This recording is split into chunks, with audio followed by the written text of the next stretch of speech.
नमस्कार. तर एका आईची आठवण वेदना बघा दगडी घेऊन गेलो मुलाबद्दलची. मी. पायाला धरून वळतो आणि वाघ तिकडे वळत. सोडवला मी त्याला, कसा पण नाही वाचला.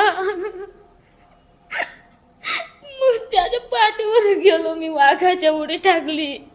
असं चरीत पाडलेला त्याला खाली ना, तो ओढतच घेतला. मी त्याच्या पोरावर उडी टाकली तरी पण ओढतच घेतला त्याने आतमध्ये.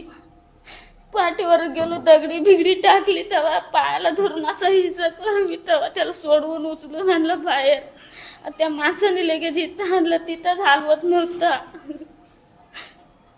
जाम पकडलं त्याने, इकडनं पण इकडनं पण. तुम्ही उडत होते पायाला धरून, तो तिकडून बिबट्या तिकडून पकडून इकडं ओढतो आणि मी इकडं ओढतो, तरी पण सोडला नाही. हातात नाही पुढे घेतला माझ्या.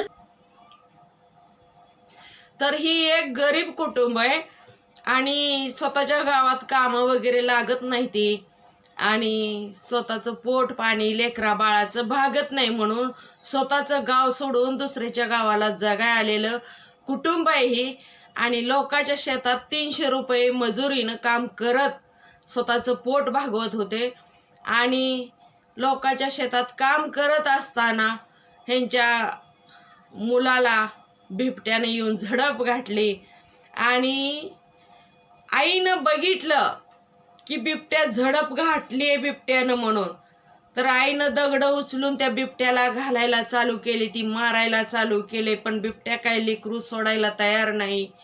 आणि शेवट तर असं बिबट्या वडत वडत न्यायला लागल्यावर शेवट आईनं कसलाही स्वतःच्या जीवाचं संकोच न करता, न घाबरता, स्वतःच्या जीवाची पर्वा न करता, शेवट त्या बिबट्याच्या तोंडात असलेलं आपलं लेकरू त्या आईनं त्या लेकराचा पाय धरलाय ना, अशी स्वतःकडे खेचायला लागले, स्वतःकडे ओढते. अशी बिबट्या एकीकडे लेकराला ओढते आणि ही बाई एकीकडे आपल्या लेकराला ओढते आपल्याकडं.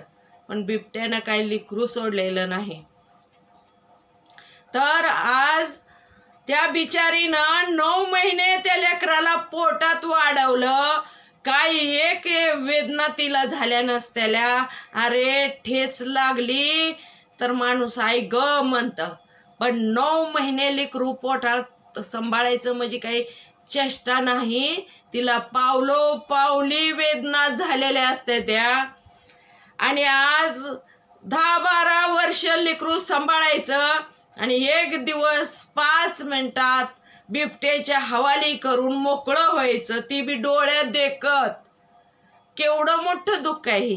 ह्याच्यापेक्षा वाईट असूच शकतं काय? अजून ह्याच्यापेक्षा वाईट काहीच नाही दुःख. पण ही सरकार हे ना झोपीच्या गोळ्या खाल्ल्यात. ही सरकार स्वतः आई झालेलं नाही ना. स्वतःची मुलगी मात्र परदेशात शाळेला घालून लोकांच्या लेकरावर बिबट्याचं हल्लं बघत निवांत बसले.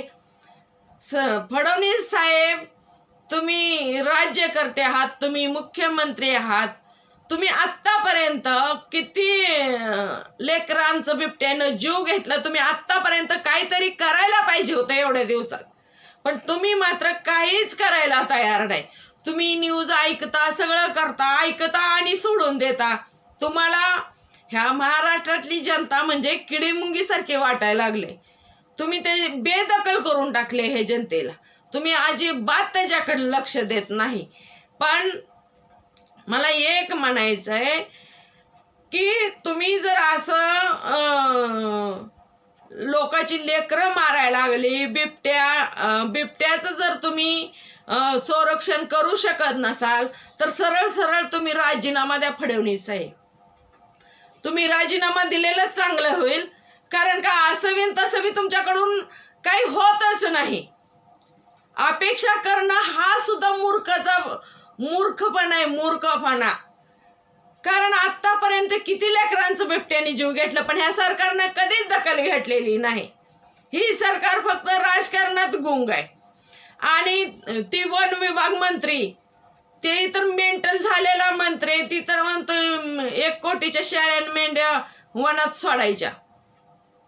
अरे बाबा शाना लय शाना भेटलास तू.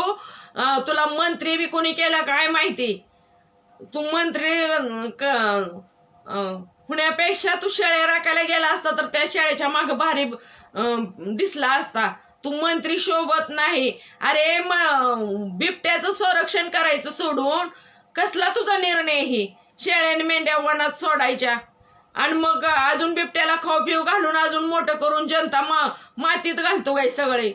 लाज तर वाटायला पाहिजे जरा जीवाला. काय बोलता तोंडाला येईल ती तुम्ही आणि गोरगरिबांचं हाल करून सोडले तर तुम्ही. आणि ती एकतर नरसाळ्या आमदार ती तर म्हणला बिबट्याला पाळीव प्राण्याचा दर्जा द्या. अरे मेंटल हॉस्पिटल मध्ये दाखल हो जा. पहिली तुझ्यावर मेंदूवर ट्रीटमेंट करून घे.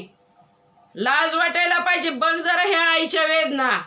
तुला पण लेकरं बाळ असतेली की.